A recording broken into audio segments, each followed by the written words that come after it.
উফ, sorry. What sorry? চোখে দেখতে পান না, অন্ধ নাকি? মেয়ে দেখলে ধাক্কা খেতে ইচ্ছে করে? আজকে কোনো মুরগি পাচ্ছি না, কারে যে ধান্দাটা করি। এদিকে পকেটের অবস্থাও খালি। হ্যালো, আরে কইস না, একটা মুরগিও আমি পাইনি, আমার পকেট পুরাই খালি। তোর ওইদিকে কি খবর? শোন, আজকে যদি 50,000 তুই না উঠাইতে পারোস, তোরে আর এই গ্রামে রাখবো না, বুঝছস? আরে দূর, আমার জ্ঞান দিস না তুই। আমি মুরগি খুঁজতাছি, পাইতাছি না। আরে এমন জায়গায় না দাঁড়া করাইলি তুই। ঠিক আছে, টাকা উঠায় ফোন দিস, রাখ। আমার রাখ, একটা মুরগি পাইছি। আরে রাখ বেটা।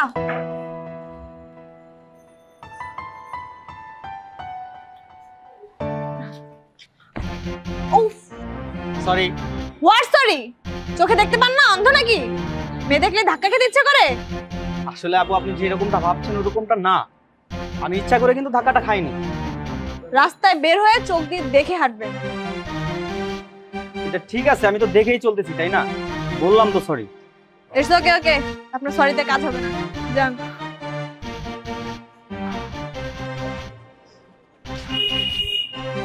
এই মেয়ে, কি করছো তুমি? তুমি তো স্মার্ট সুন্দরী একটা মেয়ে, তুমি এই কাজগুলো কেন করলা? আসলে ভাইয়া, সরি, ভুল হয়ে গেছে। আমি আসতেছি। হ্যাঁ, হ্যাঁ দাও। কই যাচ্ছ? আর কিসের সরি? তোমাকে পুলিশে দেবো। না না, প্লিজ আমাকে পুলিশে দিবেন না। আমাকে পুলিশে দিলে বাসায় আমার অসুস্থ ভাই আছে, ওকে দেখাশোনা করার কেউ থাকবে না, ওকে ওষুধ খাওয়ানোর জন্য কেউ থাকবে না। আর আমি এই কাজগুলো করি পেটের দায়ে। কি বললে তুমি? তোমার ভাই অসুস্থ? কি হয়েছে তোমার ভাইয়ের? ওর ব্লাড ক্যান্সার। প্রতি মাসে ওর ব্লাড চেঞ্জ করতে হয়, ওর ওষুধের খরচ অনেক টাকা।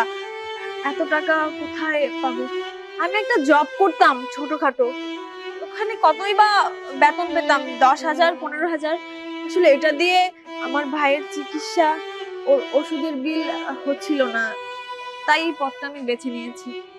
প্লিজ আমাকে পুলিশের হাতে দেবেন না, তাহলে আমার ভাই বিনা চিকিৎসায় মারা যাবে। আচ্ছা, কি বললে তুমি? জব করতে না? আমি তোমাকে যদি একটা ভালো জব দিই, করবে?